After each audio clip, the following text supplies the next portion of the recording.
Բենզինի վաճառքը Ռանոյլում քառապատկվել է այս երկու ընթացքում, մարդիկ բենզին են լցնում եւ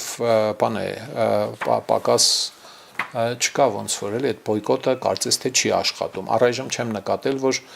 այդ որակի բենզինի գնի ցածր տնելը հանգեցրել է ուրիշ բենզին վաճառողների մոտ նույն որակի պրեմիում որակի կամ պրեմիում դասի բենզինի գնի անկման։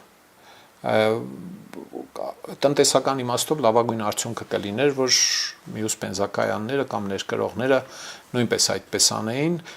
ըստ երևույթին հիմա ինտենսիվորեն ճանապարհ են որոնում համանման աղբյուրներից, ադրբեջանական մատակարարներից բենզին գնելու ներկրելու, որպեսզի կարողանան այդ մրցակցությանը դիմանալ։ Լիքը մարդ, որ երկար ժամանակ սովորական ամենացածր դասի բենզիներ գնում, ռեգուլյար կոչվածը,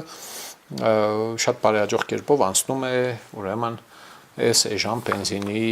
գնմանը, էլի։ Սիրելի ժողովուրդ, խնդրում եմ լայքել եւ բաժանորդագրվել ալիքը։